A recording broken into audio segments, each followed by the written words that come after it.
esta hora, iglesia, y vamos a abrir la palabra en el Evangelio de Lucas. Lucas capítulo 24, versículos del 1 al 12. Hemos titulado al sermón de esta mañana, Caminando entre muertos. Caminando entre muertos. Lucas capítulo 24, si usted lo tiene, me dice un fuerte amén. ¿Lo tenemos, hermanos? Lucas capítulo 24, dice la palabra del Señor: el primer día de la semana, muy de mañana, vinieron al sepulcro trayendo las especias aromáticas que habían preparado, y algunas otras mujeres con ellas, y hallaron removida la piedra del sepulcro, y entrando no hallaron el cuerpo del Señor Jesús. Aconteció que, estando ellas perplejas por esto, he aquí se pararon junto a ellas dos varones con vestiduras resplandecientes, y como tuvieron temor y bajaron el rostro a tierra, les dijeron: ¿por qué buscáis entre los muertos al que vive? No está aquí, sino que ha resucitado. Acordaos de lo que os habló cuando aún estaba en Galilea, diciendo: es necesario que el Hijo del Hombre sea entregado en manos de hombres pecadores, y que sea crucificado y resucite al tercer día. Entonces ellas se acordaron de sus palabras, y volviendo del sepulcro dieron nuevas de todas estas cosas a los 11 y a todos los demás. Eran María Magdalena y Juana y María, madre de Jacobo, y las demás con ellas, quienes dijeron estas cosas a los apóstoles. Mire lo que dice el 11. Mas a ellos, ¿qué les parecía? Locura las palabras de ellas, y no las creían. Pero levantándose Pedro, corrió al sepulcro, y cuando miró dentro, vio los lienzos solos, y se fue a casa maravillándose de lo que había sucedido. Buen Dios y Padre que estás en los cielos y en nuestros corazones, esta mañana te pedimos que tu Espíritu pueda derramarse sobre cada uno de los que aquí estamos. Que esta palabra pueda, Señor, llegar hasta lo más profundo de nuestro ser, especialmente aquellos que vivimos caminando entre muertos. Eso que nos hace sentir a nosotros mismos también estar muertos. Y esa influencia, Señor, de la muerte que hay sobre nosotros, sabedores que aunque tenemos un Dios vivo, muchas veces no vivimos esa vida plena que tú nos quieres dar. Háblanos al corazón, te lo pedimos en el nombre de Cristo Jesús. Y toda la iglesia dice amén. Pueden tomar asiento, mis amables hermanos y hermanas. Este día celebramos la resurrección de nuestro Señor. Dios, dice la Biblia, no es un Dios de muertos, sino que Dios es un Dios ¿de qué? De vivos. Sin embargo, nuestra cultura le da más énfasis a la muerte que a la vida. Nuestra sociedad está hundida más en hacerle más pompa a la muerte que a la propia vida. Imagínese si no es. A veces en el cumpleaños de alguien no llega toda la gente, no llegan los hijos de un papá o de una mamá, pero cuando muere un papá o una mamá, ahí sí se reúnen todos los hijos. ¿Por qué? Cuando está alguien muerto, ahí sí hay mayor concientización. Eclesiastés dice eso. que es mejor estar en la casa de un muerto que en la casa de un vivo, porque en la casa de un muerto llegan todos, en la casa de un muerto hasta los enemigos llegan a saludarlo o a darle el último adiós, pero cuando está cumpliendo años nadie se acuerda. Nadie se acuerda. Alguien puede estar en necesidad vivo y nadie le ayuda. Cuando muere, ahí hasta colecta hacen y sobran para la caja y para el pan con café. ¿Por qué no le dieron cuando estaba vivo? Esa es la perspectiva de celebrarle más a la muerte que a la vida. Quisiera esta mañana estudiar este texto con ustedes y ver entre algunas cosas la experiencia que tienen estas mujeres. Es importante decirlo, en los 4 evangelios lo que más predomina es la acción que tienen las mujeres cuando van a la tumba de Jesús. No fueron varones los que primero llegaron. ¿Quiénes fueron las que primero llegaron, hermanos? Mujeres. Mujeres fueron las primeras en llegar a esa tumba. Y cuando llegan a esa tumba se encuentran con que no está Jesús, no está el muerto. Ahora quiero leer con ustedes el capítulo 24, versículo 1, para poder estudiar la primera parte que quiero que aprendamos en esta mañana. ¿Ya tienen el versículo 1? Dice Lucas 24:1: el primer día de la semana, muy de mañana, vinieron al sepulcro, atención, trayendo las especias aromáticas ¿qué dice? Que habían preparado, y algunas otras mujeres con ellas. Las especias aromáticas era porque ellas iban a encontrarse en su mente con un muerto. ¿Están aquí conmigo? En la mente de ellas no se les pasa por ningún momento en que van a hallar la tumba vacías. Ellas tienen ya en su mente previsto que llevan esas especias aromáticas para poder ponérselas ¿a qué? ¿A qué? ¿A qué, iglesia? A un muerto. Atención a esto, porque cuando hablamos que en la mente de ellas están el poder llevarle esas especias a un muerto, es porque también se sienten muertas dentro de sí por lo que ha acontecido. Se sienten devastadas. Por eso al sermón yo no hallaba qué título ponerle, pero es caminando entre muertos, porque ellas también al ocurrir el suceso del día viernes de la crucifixión, eso fue una situación terrible. Se han asesinado al maestro, lo crucificaron el viernes, solamente están llorando ellas en la cruz del Calvario cuando lo llevan a sepultarlo, y se quedan durante todo ese día tristes. Se quedan muertas en vida y van caminando a la tumba con especias aromáticas, porque también se piensan encontrar con un muerto. Pastor, ¿y cómo podemos aplicar este texto a nuestra vida? El problema de la tumba no es el Cristo muerto, porque Cristo no está muerto. Cristo ha resucitado y vive por los siglos de los siglos. Eso no es el problema, gloria al Señor. El problema que el pasaje presenta no es en sí Jesús como tal. No es el problema que Cristo se ha quedado en la tumba. Él ha resucitado. Por eso los ángeles le dicen, versículo 5: ¿por qué buscáis entre los muertos al que vive? Pero vuelvo a la parte interior de las mujeres. Ellas también se sienten como muertas por lo que ha pasado.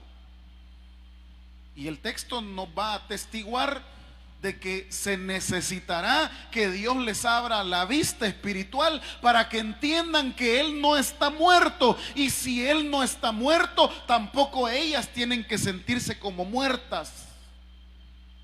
Romanos dice que si morimos con Cristo, también vamos a resucitar con Cristo. Ahora, quiero detenerme por un momento en este primer sermón de la resurrección de este domingo, para que podamos meditar que así como las mujeres se sienten como muertas, esta mañana hay muchas personas que estamos aquí en esta iglesia o que me están viendo por las redes sociales que también se sienten como muertas. No encontré mejor texto bíblico que el Salmo 88. Y lo quiero leer en la Nueva Versión Internacional, porque me parece bastante gráfica la manera que el salmista está experimentando los problemas en su vida. Cuando usted experimenta problemas en su vida, usted, al igual que el salmista, se siente como muerto. Nos sentimos como muertos. Salmo 88, versículos del 3 al 7. Vamos a leerlo en la Nueva Versión Internacional. Vamos a leerlo en la Valera 60 primero, y después vamos a leerlo en la Nueva Versión Internacional. Vaya viendo usted, por favor. Mire lo que dice el salmista: porque mi alma está, ¿qué dice? Hastiada de males, y mi vida cercana al Seol. Siguiente versículo: soy contado. Mire el sentimiento que tiene el escritor de este salmo. Soy contado entre los que descienden al sepulcro. Soy como hombre sin fuerza. Dice el siguiente versículo: abandonado entre los muertos, como los pasados a espada que yacen en el sepulcro, de quienes no te acuerdas ya y que fueron arrebatados de tu mano. Me has puesto en el hoyo profundo, en tinieblas, en lugares profundos. Sobre mí reposa tu ira, y me has afligido con todas tus ondas. Ahora quiero que vea la Nueva Versión Internacional, porque usa las palabras que en esta mañana estamos meditando. ¿Sí se puede o no se puede? Ahí está. Mire cómo dice la Nueva Versión Internacional: tan colmado estoy de calamidades que mi vida, ¿qué dice, iglesia? Está al borde de la muerte. Ya me cuentan, oiga eso, ya me cuentan entre los que bajan a la fosa. Parezco un hombre que se quedó sin fuerzas. Me han puesto aparte. ¿A dónde dice el salmista que se encuentra? Entre los muertos. Parezco un cadáver que yace en el sepulcro, de esos que tú ya no te acuerdas, porque fueron arrebatados de tu mano. Me has echado en la fosa más profunda, en el más tenebroso de los abismos. El peso de tu enojo ha recaído sobre mí, y me has abrumado con tus olas. Este salmista nos dice claramente cómo a veces uno se siente cuando está lleno de calamidades.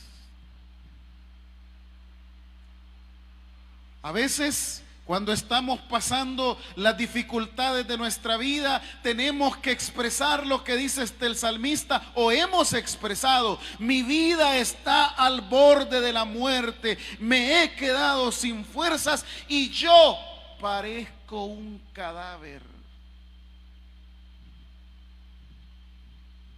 Ese sentimiento que recoge el salmista Es el mismo sentimiento que probablemente experimentan las mujeres que van a querer encontrarse con un muerto, y es el mismo sentimiento que experimentamos nosotros cuando estamos pasando por el fuego. A veces nos sentimos como muertos. A veces vienen esos pensamientos a nuestra vida, si hemos de tener sinceridad. A veces muchos de nosotros incluso hemos pensado atentar contra nuestra propia vida. Hay mucha gente en el país que a veces atenta contra su propia vida y se quita su propia vida. El pastor que predicaba el día viernes nos estaba comentando un suceso que ocurrió allá en el pueblo donde él predica, en donde una persona asesinó a su cónyuge y después se quitó la vida él. ¿Qué pensamiento puede tener alguien? ¿Cómo se puede sentir alguien que está pasando por la mayor calamidad de su existencia? ¿Cuáles son aquellas cosas que a usted lo derrumban y que siente que usted está en la fosa más profunda, en el abismo más hondo, que usted, aunque está respirando, pero se siente como muerto? Dice el salmista: yo me siento como un cadáver. Yo siento que aunque tengo el aliento, que aunque respiro, pero mi vida no tiene sentido. Estoy endeudado, estoy enfermo, estoy lleno de problemas. Estas mujeres van caminando con las especias aromáticas. Las especias aromáticas, ellas lo que quieren es nada más llevar un poco de aroma a esa tumba, pero ellas en su mente no están pensando encontrarse la tumba vacía. Ellas en su mente siguen recordando la muerte de Jesús, la muerte de su maestro. Ellas mismas se sienten así. Iglesia, lo que el Espíritu de Dios quiere decirnos esta mañana, que aunque tú te sientas como muerto, que aunque tú te sientas como un cadáver, que aunque tu vida ya no quiera seguir más adelante, hay un Cristo que ha resucitado y que también te quiere dar vida a ti en esta hora. No importa la fosa profunda donde estés, no importa que tu vida está llena de calamidades y que tu vida pueda estar al borde de la muerte. Hay un Cristo que vive y reina por los siglos de los siglos. Por eso dice Juan capítulo 11, en el versículo 25 y en el versículo 26, Jesús dijo: yo soy la resurrección y la vida. El que cree en mí, aunque esté muerto, vivirá. Y todo aquel que vive y cree en mí, no morirá eternamente. Y le pregunta a la hermana de Lázaro: ¿crees esto? Porque las hermanas de Lázaro experimentan también la muerte. Porque las hermanas de Lázaro experimentan la calamidad de saber que su hermano por una enfermedad murió. Y cuando se les presenta a Jesús, su hermano ya está muerto. Es más, Jesús llega a la tumba y cuando le dicen ¿dónde está? Y le dice una de las hermanas: ya tiene 4 días, ya hiede. Porque ellas están haciendo más énfasis en la muerte. Pero sin embargo Jesús le ha dicho estas palabras y le ha dicho: yo soy la resurrección y la vida. El que cree en mí, aunque esté muerto, vivirá. Son las mismas palabras que Dios te manda a decir a ti, iglesia. No importa la situación de muerte que estés viviendo, Jesús te dice esta mañana: yo soy la resurrección y la vida. Si tú tan solo puedes creer, Él puede resucitar esa situación que tú estás pasando. Él lo puede hacer. La segunda cosa que ocurre en el texto, volvamos a Lucas capítulo 24. Ya el ángel les ha dicho: ¿por qué buscáis entre los muertos al que vive. Y ahora, a partir del versículo 9, vamos a aprender otra situación bonita. Dice Lucas 24:9, y volviendo del sepulcro, con un temor, con mucho algo que estaba ocurriendo en sus vidas un poco complicadas, pero a pesar del temor, llevaron la buena noticia de todas las cosas a los 11 y a los demás. 10 eran María Magdalena y Juana y María, madre de Jacobo, y las demás con ellas, atención al 10, quienes dijeron estas cosas. ¿A quiénes? A los apóstoles. Pero ¿qué dice el 11, iglesia? Mas a ellos, ¿qué les parecía? Las palabras de ellas. La segunda aplicación del texto es, a veces la primera que estudiamos es, nosotros mismos nos sentimos como muertos. Y la segunda aplicación del pasaje es que ellas van a darle las noticias a los 11, pero cuando ellas hablan a ellos, ¿qué les parece las palabras de ellas? ¿Qué les parece las palabras de ellas? Locuras.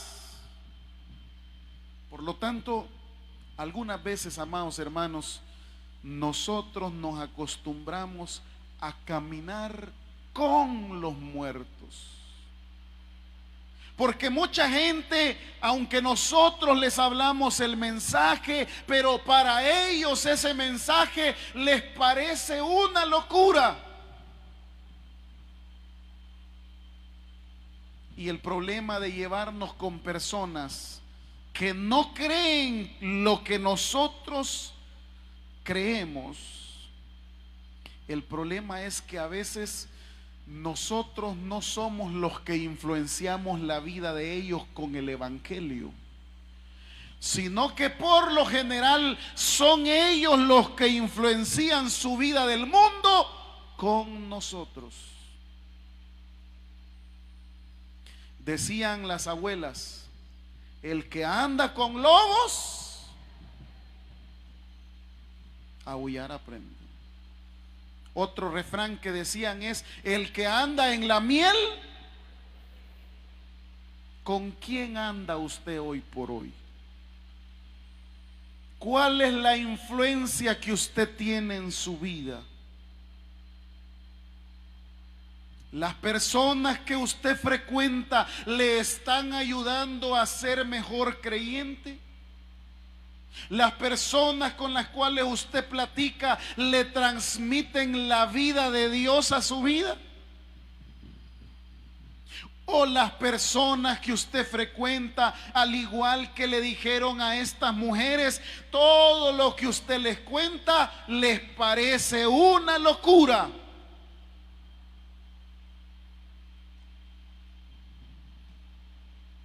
Porque hemos aprendido a caminar con muertos. Y si aprendimos a caminar con muertos, lo más seguro es que nosotros también terminemos como muertos.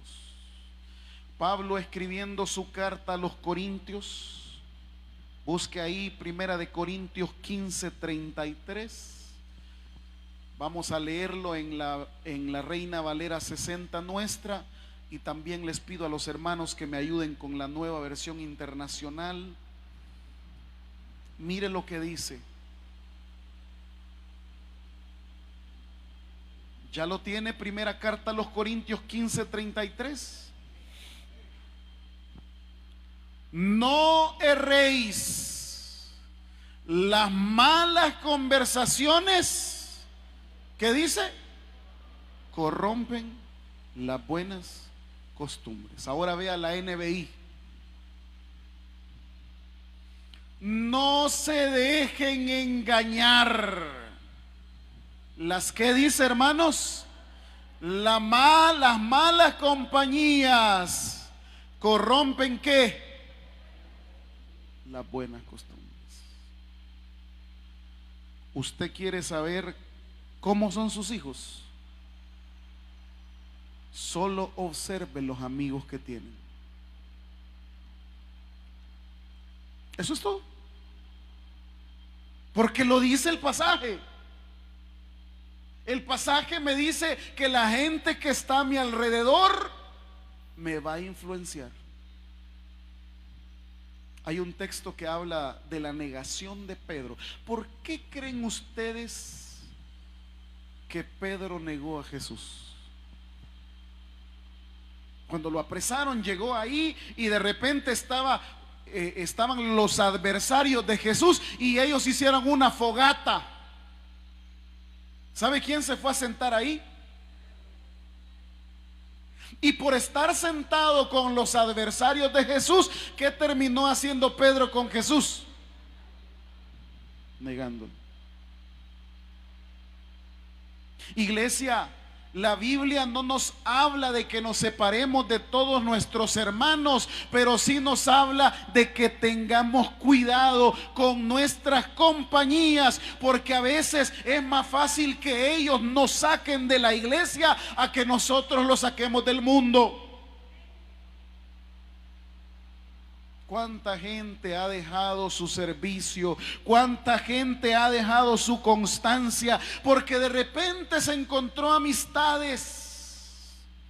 Y esas amistades, lejos de acercarnos a Dios, nos alejaron de Dios. Esas amistades, lejos de enseñarnos a tener una mejor relación con Dios, lo que hicieron, como dice Corintios 15:33, es quitarnos esas buenas costumbres que teníamos. En la iglesia, usted también tiene que tener cuidado con las amistades que haga, porque aunque todos parecemos ser hermanos, no todos somos hermanos. Mire a su vecino. Hay algunos que no llegamos ni a primos. Tenga mucho cuidado. Y si esa persona que usted frecuenta, esa persona, en lugar de ayudarle a crecer espiritualmente, lo está haciendo retroceder, ponga un alto. Si María y las mujeres se quedan nada más escuchando lo que decían los discípulos de ellas, lo más seguro es que terminaran siendo incrédulas, porque para los discípulos todas las cosas que las mujeres estaban diciendo, ¿qué les parecía? Locura. Segunda de Corintios 6, y aquí sí la Nueva Versión Internacional, les voy a pedir que me la pongan al principio. Segunda de Corintios 6, 14 y 15. Miren ustedes lo que dice: no formen alianza con los incrédulos. ¿Están leyendo eso, hermanos? ¿Qué tienen en común la justicia y la maldad? ¿O qué comunión puede tener la luz con la oscuridad? ¿Qué armonía tiene Cristo con Belial? ¿Qué tiene en común un creyente con un incrédulo? Esta mañana la Biblia nos está diciendo que en lugar de andar caminando con muertos, mejor caminemos con Jesús, que Él es la vida para todos nosotros. ¿Con quién camina usted? Dice Amós capítulo 3 versículo 3: ¿andarán dos juntos sin que se pongan de acuerdo? Hermanos, esta mañana de resurrección, el Señor ya no quiere que vivamos en muerte. No quiere que nos sintamos muertos, ni tampoco que caminemos con los muertos. ¿Cuánta gente le ha ido mal en la vida por caminar con muertos? ¿Cuánta gente? No me canso de poner el ejemplo, me da mucha tristeza por un joven que teníamos en esta iglesia allá por el año 2007 que comenzamos aquí en Ciudad Delgado. Un joven como cualquier joven de aquí de la iglesia, muy entregado, servidor, pero a este joven le gustaba caminar con los muertos. No era un joven perfecto, pero era un joven bastante sano. Llegaba a la iglesia los domingos, formaba parte del grupo de los servidores, se quedaba con nosotros almorzando después de evangelizar, colaborador, pero el problema es que siempre a él le gustaba andar ¿con quién? Con los muertos. Por más que hicimos cartas, por más que no pudimos evitar que porque él anduviese caminando con muertos, le cayera una condena de 40 años. Porque fue acusado junto con otras 3 personas de asesinar a otro. Decían los familiares: usted sabe, pastor, que él no ha cometido nada de eso. Yo sé y doy testimonio que él pasaba aquí. Pero el problema no fue él. El problema es que a él le gustaba andar caminando ¿con quién? Y terminó ¿cómo? Muerto. ¿Con quién le gusta caminar a usted? Si a usted le gusta caminar con los muertos, vale la pena que a partir de hoy usted cambie de compañía y comience a caminar con el Cristo que vive y reina por los siglos de los siglos. Finalizo en Lucas 24, versículo 12. Y yo quiero que esta mañana usted se vaya a su casa sabiendo que no va a darle culto a la muerte. Miren, en Latinoamérica estamos tan arruinados que hoy incluso ya en nuestro país ya hay un culto a la muerte, fíjense. Ya hay actividades, por ejemplo, le llaman una situación de caminar en los cementerios en la noche. Necroturismo se llama eso. El necroturismo es que varias personas llegan a los cementerios y caminan ahí entre las tumbas. Hay un festival en México que es famoso, que es el Festival a la Muerte. ¿Cuándo vamos a hacer un festival a la vida? Y los salvadoreños, en lugar de copiar cosas buenas, ya estamos copiando esas cosas. ¿Cuántos tienen ya una estampa de la muerte en su casa? Hasta muñequitos. Fíjense que cómo es esta situación. Para poder, se le llama inculturizar, es la palabra sociológica. Inculturizar a los otros países. Lo hacen a través de anuncios, lo hacen a través de películas, lo hacen a través de juguetitos, lo hacen a través de todo, para las sociedades inculturizarlas. Muchos de nuestros hijos pequeños les gustó esa película que se llamaba Coco. ¿Y sabe qué tiene que ver esa película? ¿Con qué tiene que ver esa película? Con la muerte. Ay, tan inocente Coco. Vamos a hacerle al niño el cumpleaños de Coco. No, no es inocente, es la inculturación. Es como a través de estos medios de comunicación se va haciendo propaganda a la muerte. Pues quiero decirle que nosotros como creyentes no debemos de hacerle propaganda a la muerte, debemos hacerle propaganda a la vida, porque Dios no es Dios de muertos sino de vivos. Los 2 de noviembre, que se celebra el Día de los Muertos, nosotros no celebramos la muerte, nosotros celebramos la resurrección de Jesús. Pablo decía: ausentes en el cuerpo, presentes al Señor. Por eso cuando vamos a un funeral, nosotros no le damos tanto énfasis a la muerte, le damos énfasis a la vida. Porque el que esté en Cristo, aunque esté muerto, vivirá. Leo el versículo 12 y con esto termino mi último punto.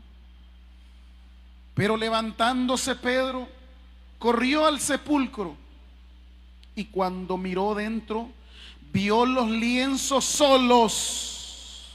Y esa última frase: y se fue a casa. ¿Cómo, iglesia? Maravillándose de lo que había sucedido.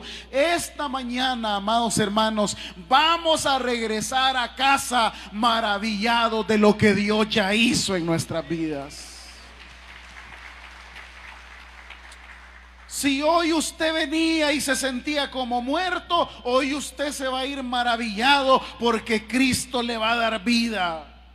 Si usted esta mañana vino y sabe que todo lo que está a su alrededor es andar como con muertos, usted sabe que hoy se va a ir maravillado porque se va a ir caminando con el Dios de vida. ¿Sabe una cosa? No es que Dios va a hacer, es que Dios ya hizo. No es que Dios le va a contestar, es que Dios ya contestó. Y si Él resucitó, también nosotros podemos resucitar con Él. Démosle un fuerte aplauso en esta mañana al Señor. Padre, gracias te damos por esta palabra, Señor. Te pedimos perdón porque a veces, como el salmista, nos sentimos como muertos. Sentimos que nuestra vida es un cadáver. Sentimos, Dios, que no tenemos esperanza. Estamos colmados y hastiados de males. ¿Cuál es esa situación que nos tiene así? También, Señor, muchos de nosotros, en lugar de caminar contigo, caminamos con muertos y nos dejamos influenciar por la muerte más que por la vida. Finalmente, hoy queremos ir a casa maravillados de lo que tú ya hiciste. En esta actitud yo quiero que nos pongamos de pie todos aquellos que vamos a tomar la Santa Cena. Este es un tiempo para comenzar de nuevo. ¿Quiénes pueden tomar la Santa Cena? Los que primeramente han aceptado a Cristo y posteriormente han sido bautizados, ya teniendo uso de razón. No es el bautismo de niños, sino que ya teniendo uso de razón han sido bautizados en una iglesia cristiana donde se predica que Cristo salva. En esta actitud de oración, alguien pregunta: pero ¿cómo es eso de tomar la Santa Cena si somos pecadores? Tiene razón. ¿Sabe una cosa? Judas también tomó la Santa Cena. Pedro, que lo negó, también tomó la Santa Cena. Los discípulos que lo abandonaron también tomaron la Santa Cena. Porque Romanos dice: por cuanto todos pecaron y están destituidos de la gloria de Dios. Tomar la Santa Cena no es que usted se lo merezca o yo me lo merezca. Tomar la Santa Cena es que somos santificados por la sangre de Cristo. Por eso en este momento vamos a orar para poder en esta hora decirle: Señor, hoy queremos concientizarnos de que nuestra vida va de acuerdo a tus propósitos. Hoy queremos concientizarnos, Señor, sabedores de que tenemos que tener un nuevo comienzo y que esta Semana Santa nos sirva de partida para poder volver a hacer lo que antes hacíamos y que hoy lo tenemos muerto. Por eso dice Apocalipsis: tienes nombre de que vives, pero estás muerto. ¿Qué tienes que comenzar a revivir, iglesia? ¿Qué tienes que comenzar a hacer? ¿Cuáles son los compromisos que debes de refrendar esta mañana? Este es el momento a través de esta Santa Cena. Porque yo recibí del Señor lo que también os he enseñado, que el Señor Jesús, la noche que fue entregado, tomó pan y habiendo dado gracias lo partió y dijo: tomad, comed, esto es mi cuerpo que por vosotros es partido, haced esto en memoria de mí. Asimismo tomó también la copa después de haber cenado, diciendo: esta copa es el nuevo pacto en mi sangre, haced esto todas las veces que la bebieres en memoria de mí. Así pues, todas las veces que comieres este pan y bebieres esta copa, la muerte del Señor anunciáis hasta que Él venga. En esta actitud de oración vamos a pedir a los oficiales y pastores que pasen a repartir el pan que representa el cuerpo de nuestro Señor y el vino que representa la sangre, mientras en esta actitud de adoración le cantamos a Dios de la siguiente manera. Inmolado en el Calvario,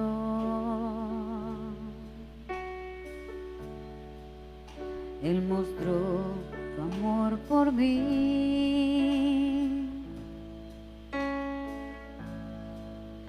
Todo peso del pecado, sucios pecados, encima Él llevó.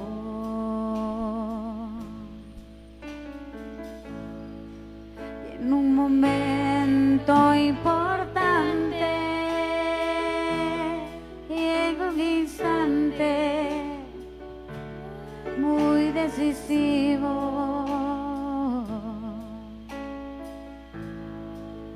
fue por Él o por mi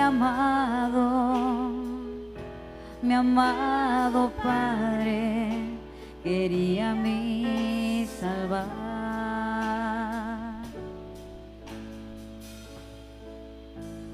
Sangre que me da la paz,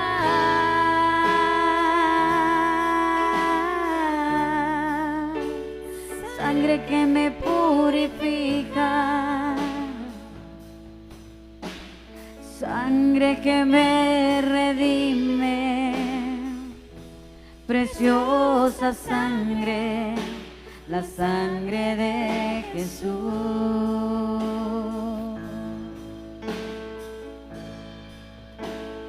Sangre que me da la paz,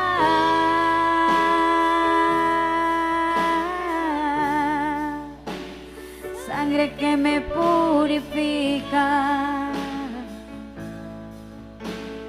sangre que me redime, preciosa sangre, la sangre de Jesús.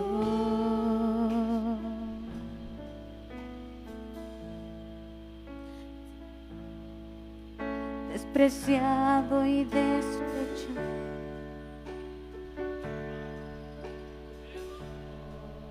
el varón de dolor,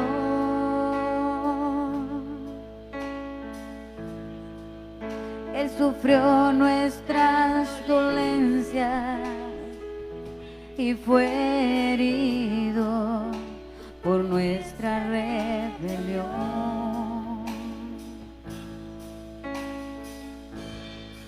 Más angustiado y afligido hasta la muerte, no abrió su boca.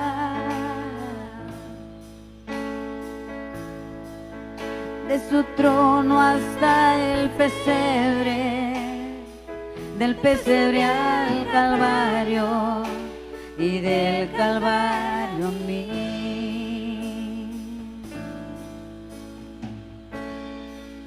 De su trono hasta el pesebre, del pesebre al Calvario y del Calvario a mí.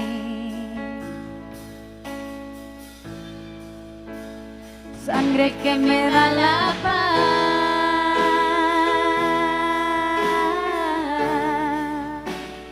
sangre que me purifica,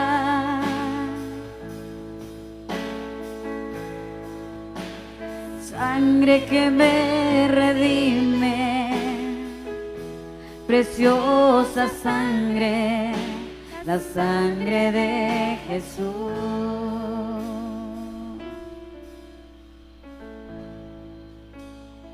Sangre que me redime, preciosa sangre, la sangre de Jesús.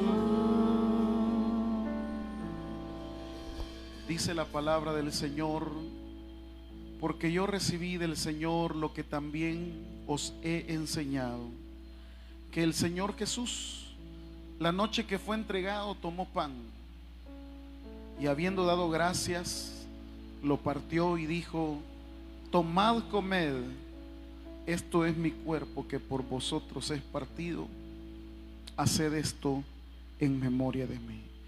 Comamos en memoria del Señor, iglesia.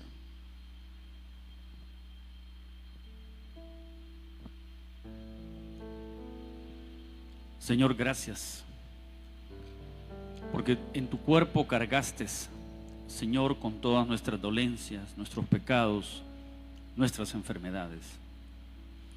Gracias por cada azote que recibiste, oh Dios. Gracias por todo ello. Te amamos, te bendecimos y te agradecemos, oh Dios, a ti, en Cristo Jesús. Asimismo, tomó también la copa después de haber cenado, diciendo: esta copa es el nuevo pacto en mi sangre. Haced esto todas las veces que la bebiereis en memoria de mí. Así pues, todas las veces que comiereis este pan y bebiereis esta copa, la muerte del Señor anunciáis hasta que Él venga. Anunciemos la muerte del Señor, bebamos la copa.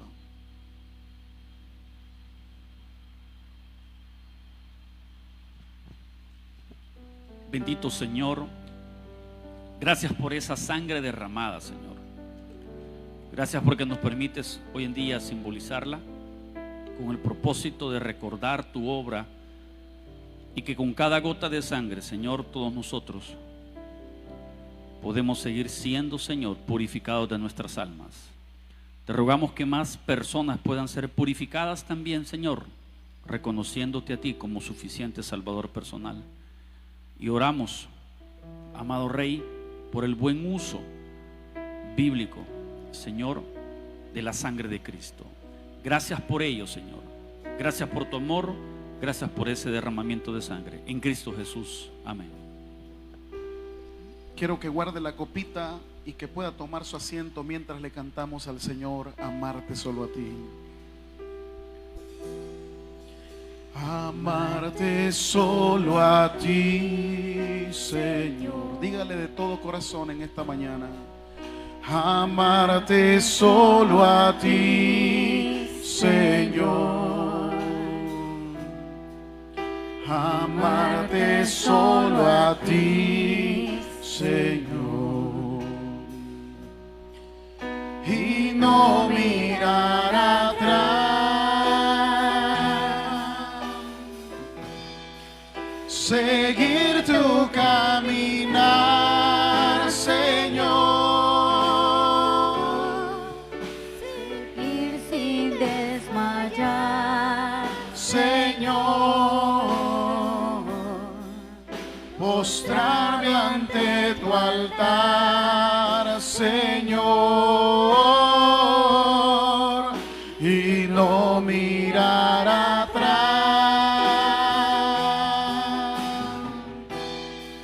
Seguir tu caminar, Señor. seguir sin desmayar, Señor. Postrado ante tu altar, Señor, y no mirar atrás. Padre, esta mañana al celebrar esta Santa Cena, queremos tener un nuevo comienzo, Señor, en nuestra vida contigo. Permítenos, Señor, que este buen propósito no solo se quede en la mente, sino que podamos vivirlo a partir de hoy, día con día, y celebrar esa vida que tú resucitaste en nosotros también. Padre, no podemos cerrar una fiesta como esta sin hacer la invitación de alguna persona que quiera hacer una profesión de fe. Esta mañana, si hay alguien que quiera hacer una profesión de fe en Cristo Jesús, ahí donde está, levante su mano o póngase de pie para que podamos orar con usted y por usted. ¿Habrá alguien en esta mañana que quiera aceptar a Cristo Jesús en su corazón? ¿Quiera confesarlo como el Salvador de su vida? Póngase en pie. El predicador ha finalizado el mensaje. Es hora que recibas a Jesús como tu único y suficiente Salvador personal. Hazlo de la siguiente manera. Señor Jesús, yo te recibo hoy como mi único y suficiente Salvador personal. Creo que eres Dios, que moriste en la cruz por mis pecados y que resucitaste al tercer día. Me arrepiento, soy pecador, perdóname, Señor. Gracias doy al Padre por enviar al Hijo a morir en mi lugar. Gracias, Jesús, por salvar mi alma hoy. En Cristo Jesús, mi Salvador. Amén. Si has hecho la oración con todo tu corazón, te damos la bienvenida a la familia de la fe. La Biblia dice en Juan capítulo 1, versículo 12, mas a todos los que le recibieron, a los que creen en su nombre, les dio la potestad de ser hijos de Dios. Te damos la bienvenida a nuestra iglesia. Somos más que una familia. Tabernáculo Bíblico Bautista, Ciudad Delgado. Dios te bendiga.